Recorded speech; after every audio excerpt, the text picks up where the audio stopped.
तो कैसे हैं आप लोग। उम्मीद है सब लोग बहुत अच्छे होंगे। आप सभी का हमारे channel GS by Anoop sir पे बहुत बहुत स्वागत है। दोस्तों, जैसा कि हम लोग लगातार हिस्ट्री पढ़ रहे हैं और हिस्ट्री में हम लोग एंशियंट हिस्ट्री पढ़ रहे हैं। और पिछली क्लासों में हम लोगों ने देखा वैदिक सभ्यता के बारे में, उत्तर वैदिक सभ्यता के बारे में, वहाँ के अच्छाइयों के बारे में, वहाँ की बुराइयों के बारे में। ठीक वैसे ही हमारी क्लास निरंतर चलती रहती है, चलती रहेगी भी।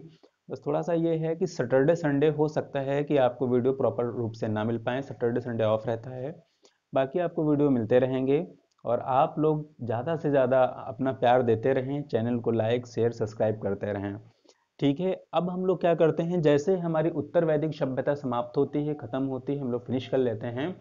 आगे हम लोगों को पढ़ना है छठी शताब्दी में। और छठी शताब्दी जैसे ही आप पढ़ते हो तो देखते हो वहाँ पे बहुत सारे छोटे छोटे बड़े बड़े धर्म बनना शुरू हो जाते हैं। जैसे जैनिज्म की बात करें, जैन धर्म आता है, फिर कौन सा आता है, बौद्ध धर्म आता है। और ये बहुत ब्रॉड है, बहुत विस्तृत है। हम चाहते ये हैं कि इनको पढ़ाने से पहले हम लोग भारत में की कुछ अलग जो चीज़ें हैं, जो इम्पोर्टेंट चीज़ें हैं, जहाँ से हमेशा वनडे एग्जाम में 1 से 2 प्रश्न पूछे जाते हैं। और जो अगर हम बात कर लें जो बड़े पेपर हैं, पीसीएस समीक्षा अधिकारी जैसे पेपर हैं, तो वहाँ पर भी आपके 2 से 3 प्रश्न हमेशा बनते रहते हैं। बस फर्क ये रहता है कि वनडे एग्जाम में सीधे पूछ लेता है दर्शन के बारे में कि इस दर्शन के प्रवर्तक या रचयिता कौन है। और जब हम जाते हैं बड़े एग्जाम में तो मैचिंग करके पूछ लेता है कि इसको ऐसे मिलाइए और इसको ऐसे मिलाइए। ठीक है, ज़्यादा समय ना लेते हुए क्लास को स्टार्ट करते हैं। ज़्यादा से ज़्यादा आप लोग तैयारी करनी है। लेखपाल, railway NTPC, railway group D, ये जितने भी आगामी एग्ज़ाम हैं, हम सबकी इच्छा ये है कि आप लोग सब लोग बेहतर से बेहतर अपना रिजल्ट शो करें। ठीक है, चलिए देखते हैं। आज हम लोग पढ़ने वाले हैं भारतीय इतिहास में दर्शन के बारे में। माना यह जाता है कि भारतीय इतिहास में जो दर्शनों की संख्या है वो कितनी है, आप पूछ लेगा कभी तो आप याद रखिएगा कि दर्शन की संख्या कितनी है, 6 है। 6 दर्शन है, इसी वजह से ही इनको हम लोग क्या बोलते हैं, 60 दर्शन। याद रखिएगा कि इस दर्शनों की संख्या 6 है। जैसे वहां पे वेदों की संख्या कितनी थी, 4 थी। उपनिषदों की संख्या कितनी थी, 108 थी। ठीक वैसे ही हम लोगों को याद रखना है 60 दर्शन के बारे में। तो दर्शन के बारे में आप पहले ये जान लीजिए कि दर्शन किसे कहते हैं, बहुत शॉर्ट में, फिर कभी विस्तृत कराया जाएगा। दर्शन का एक तो मीनिंग ये होता है कि देखना किसी चीज को, ये बिल्कुल साधारण लैंग्वेज में आप कह सकते हो। दर्शन का मतलब देखना। अगर थोड़ा सा और हम इसको डीप में जाकर के बताएं तो दर्शन का मतलब फिलॉसफी, यानी दर्शन का मतलब ये होता है किसी भी चीज का, किसी भी वस्तु का, किसी भी समाज का एक ऐसा दृष्टिकोण जो हम उसके प्रति रखते हैं, या जो दृष्टिकोण वास्तव में तर्क के आधार पर, ठीक है, और प्रमाणों के आधार पर जो सही है या सही होना चाहिए, यानी किसी वस्तु विषय का समुचित, समग्र और सही ज्ञान जो होता है वो हमारा क्या कहलाता है, दर्शन कहलाता है। तो दर्शन को हमने संक्षिप्त रूप में देखा। अब यहाँ से जो दो दो प्रश्न आते हैं, वो दो प्रश्नों की जो प्रकृति होती है वो किस प्रकार से पूछे जाते हैं, आप इसको समझ लीजिए। वनडे एग्जाम में पूछेगा, सीधे से पूछ लेगा भाई चारवाक जो दर्शन भारत में आया इसके प्रतिपादक कौन थे, या जो योग दर्शन आया इसके प्रतिपादक कौन थे। तो सीधा सा आपको टिक कर देना, चले आना है। लेकिन जब आप बड़े एग्जाम में बैठोगे तो अगर चारों के चारों अगर आपको नहीं पता, प्रश्न एक होगा लेकिन उसके विकल्प 4 इस प्रकार से देंगे, मैचिंग वाले नहीं होते हैं कि विकल्प ए को विकल्प बी से मिलाइए, है ना, या समूह का को समूह घा से मिलाइए, ऐसे करके। तो इनको हम देख लेते हैं ज़्यादा समय न लेते हुए। आप देखिए, 60 दर्शन है। पहला दर्शन हमारा कौन सा है, सांख्य दर्शन। पहला दर्शन हमारा सांख्य दर्शन है। और इसके प्रतिपादक हमारे कौन है, कपिल, कपिल ऋषि हैं। याद रखिएगा कि 60 दर्शनों में हमारा जो दर्शन है सांख्य दर्शन, उसके प्रतिपादक पहले कौन है, कपिल हैं। सांख्य दर्शन के बारे में थोड़ा सा समझ लेते हैं, हालांकि प्रश्न आपका यहीं से हो जाएगा, इससे ज्यादा आपको पढ़ने की जरूरत नहीं भी है। बट बड़े एग्जाम में जब बैठोगे तो जरूरी है। सांख्य दर्शन में होता क्या है कि सांख्य का मतलब होता है संख्याएं, यानी सांख्य दर्शन हमारा पूरी तरीके से संख्याओं पर और तर्कों पर आधारित है। यानी कोई भी चीज होती है तो संख्याओं का सहारा ले लेकर के, डिजिट का सहारा ले लेकर के, जैसे आप ज्योतिष में देखते हो कि आपका ये नक्षत्र, ये वाला अंक सही तरीके से नहीं बैठ रहा है, या ये वाला अंक आप में गड़बड़ी कर रहा है, तो आप ऐसे कर लीजिए, आपका सही हो जाएगा। ऐसे ही हमारा जो सांख्य दर्शन है ये अंकों पर आधारित है, और अंकों के साथ साथ में तर्कों पर भी आधारित है। तो आप इतना याद रखिएगा कि सांख्य दर्शन किस पे बल देता है, अंकों पर बल देता है। और सांख्य दर्शन के जो प्रतिपादक हैं, जो रचयिता हैं, वो हमारे कौन है, कपिल महाराज जी हैं। ठीक, कंफर्म। आगे हम देख लेते हैं योग दर्शन। और योग दर्शन किसी को बताने की जरूरत भी नहीं है, आप सब लोग जानते हो। योग दर्शन के प्रतिपादक कौन है, पतंजलि। और उन्हीं की परंपरा और धरोहर को वर्तमान परिप्रेक्ष्य में देखें तो बाबा रामदेव। ठीक है। अब विवाद हर जगह है, विवाद में हम नहीं जाते हैं, हर क्लास में बोलते हैं कि बाबा रामदेव के बारे में देखें कि पतंजलि नाम से वो कई सारे प्रोडक्ट पूरी दुनिया में बेच रहे हैं, अपने आप को उन्होंने खड़ा करा है। तो यहाँ अगर हम बात करते हैं योग के बारे में, तो आपको पहली चीज याद रखनी है, पहली थिंग आपको याद रखनी है कि योग दर्शन अगर आप एग्जाम में पूछा जाता है कि योग दर्शन के प्रतिपादक कौन है, आपको रट जाना चाहिए, समझदारी आ जानी चाहिए कि आपको हमेशा क्या लगाना है, पतंजलि महाराज। अब हम समझ लेते हैं कि ये जो दर्शन है, दर्शन का मतलब वही पूरी पूरी तरीके से उसके बारे में हमें ज्ञान हो जाना कि वास्तविकता क्या है ना। तो योग दर्शन को जब हम पढ़ते हैं तो योग दर्शन में हम ये चीज देखते हैं कि यहाँ पर माना गया है कि जो मोक्ष है, साल्वेशन है, जो मोक्ष है, मोक्ष को प्राप्त करने का एकमात्र जो साधन है, जो सबसे आसान तरीका है, वो आपको क्या है, वो योग है। इन्हीं चीजों को आप देखेंगे प्राचीन समय काल में जो हमारे बड़े ऋषि मुनि होते थे, वो बड़ी बड़ी गुफाओं कंदराओं में चले जाते थे और वहां पर कभी ऐसे बैठे हैं, कभी ऐसे बैठे हैं, कभी ऐसे बैठे हैं। आप देखते हैं कि हजारों साल तक या सैकड़ों साल तक वो लोग एक ही मुद्रा में बैठे रहते थे।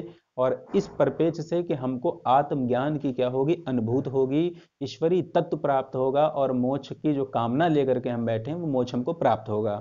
यानी आप ऐसे देख सकते हो कि पहले के समय में जो पतंजलि साहब, पतंजलि महाराज जी आए, इनका मानना ये था कि कोई भी व्यक्ति यदि मोक्ष चाहता है तो शारीरिक कई सारी मुद्राएं होती हैं, कोई भी मुद्रा बना लो वो योग ही है।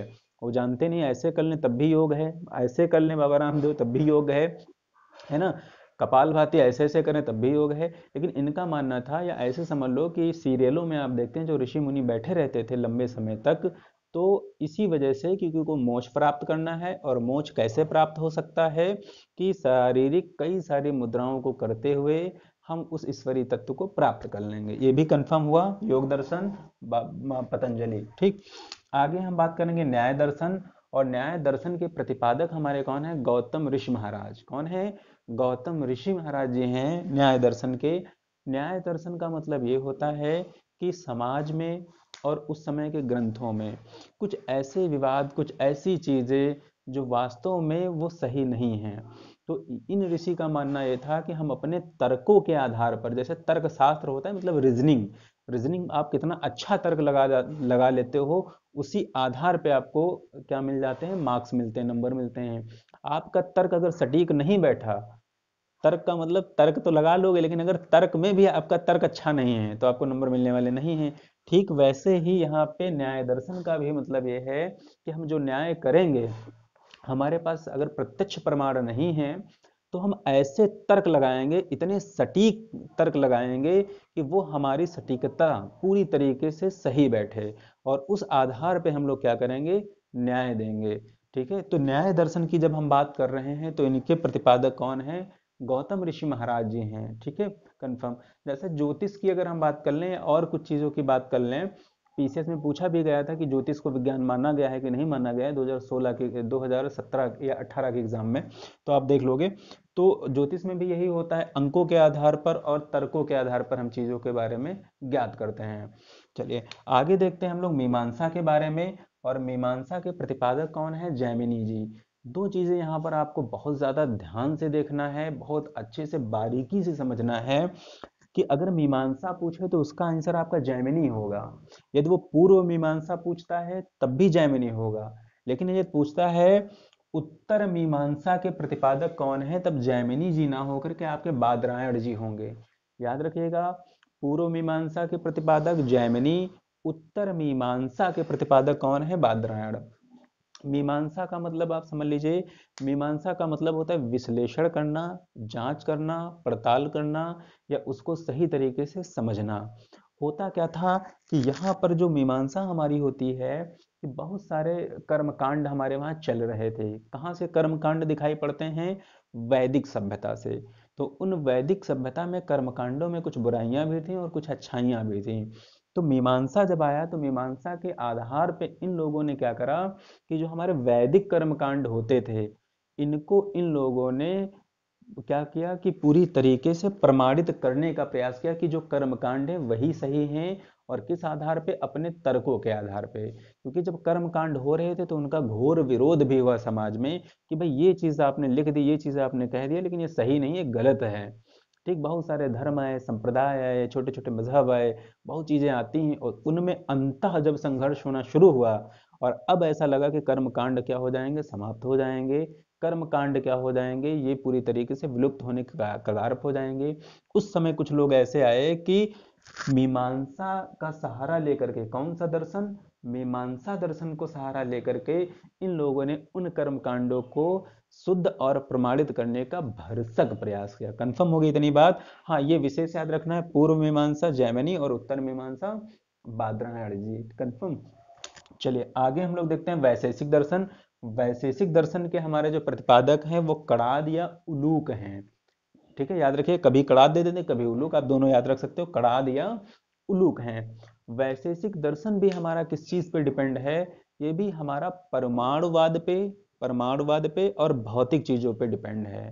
ठीक, पूरी तरीके से भौतिक चीजों पे डिपेंड है, परमाणुवाद का सहारा लेता है।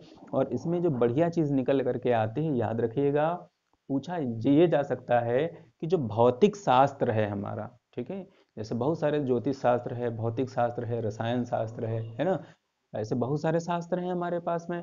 तो उन्हीं एक शास्त्र में जो भौतिक शास्त्र है उसकी जो उत्पन्नता है, उसका जो उद्भव है, वो हमें कहाँ दिखाई पड़ता है? किस दर्शन से? 60 दर्शनों में से 6 दर्शनों में से। तो आप बता दोगे कि जो हमारा भौतिक शास्त्र है वो हमारा वैशेषिक दर्शन से उत्पन्न होता दिखाई पड़ता है। और वैशेषिक दर्शन के भी जो प्रतिपादक हमारे हैं वो कणाद जी या फिर उलूक जी, आप ऐसे याद रखिएगा।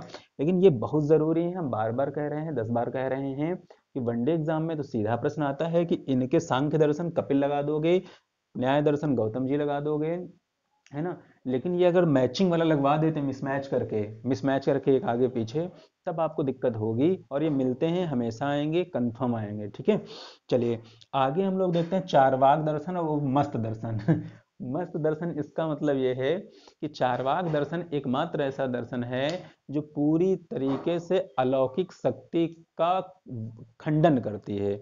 इनका मानना यह है कि संसार में, चारवाक का मानना यह है कि संसार में जो परम सत्ता है, परम वैभव है, ईश्वरी ईश्वरी तत्व है, या फिर कोई ईश्वर है, कोई ऐसी शक्तियां आ जाती, दैवी शक्तियां हैं।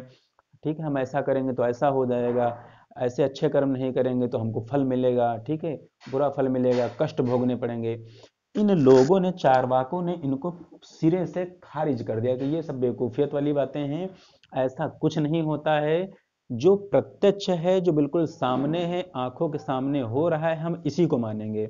जैसे हम कह लें कि ये वाला हमारा मार्कर है, तो ये लोग अगर इनको दिखाओगे ये मार्कर है तभी ये मानते थे कि हाँ ये मार्कर है।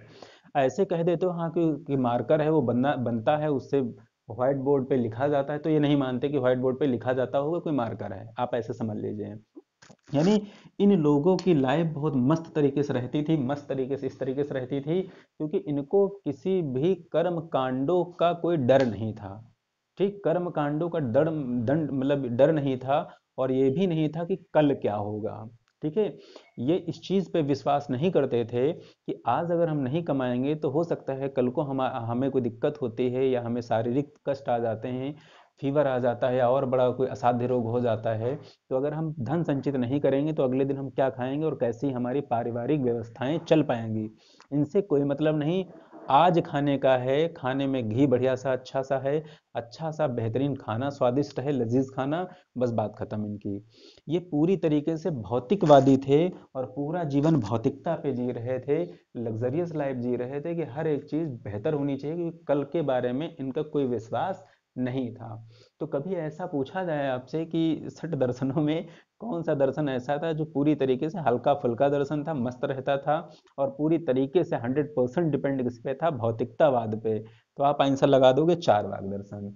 ठीक है, तो इतना हम लोगों ने देखा षट दर्शन के बारे में। यहाँ से प्रश्न आता है, आएगा सांख्य दर्शन कपिल महाराज, योग दर्शन पतंजलि महाराज, न्याय दर्शन गौतम ऋषि, मीमांसा जैमिनी, पूर्व उत्तर मीमांसा बादरायण जी। और अगर हम बात करें न्याय दर्शन की तो गौतम जी, वैशेषिक दर्शन कणाद उलूक, चारवाक दर्शन बृहस्पति जी। तो आपके दर्शन हो गए दो, दो चार छः, ठीक है कंफर्म, चार छह दर्शन आपके होंगे। ठीक है, तो आप लोग प्यार अपना देते रहिए और हम लोग मिलते हैं नए लेक्चर में। और नए लेक्चर में हम लोग कहाँ पे मिलते हैं, सीधे हम लोग स्टार्ट करेंगे जैनिज्म से, मतलब जैन धर्म कैसे आया, कि 24 तीर्थंकर थे, ऋषभदेव कौन थे, महावीर स्वामी जी कौन थे। ठीक है, उसके बाद में हम देखेंगे बाकी जितने भी लोग होते हैं, मल्लिनाथ कौन थे। फिर हम बौद्धिज्म की तरफ जाएंगे कि एशिया के जो ज्योतिपुंज हैं, ठीक है, गौतम बुद्ध साहब जी, तो वो कैसे इतना ज़्यादा इनलाइटेड हो गए, कितना कैसे ये सारी चीज़ें हुई। ठीक है, तो हम नेक्स्ट वीडियो में मिलते हैं। Thank you so much.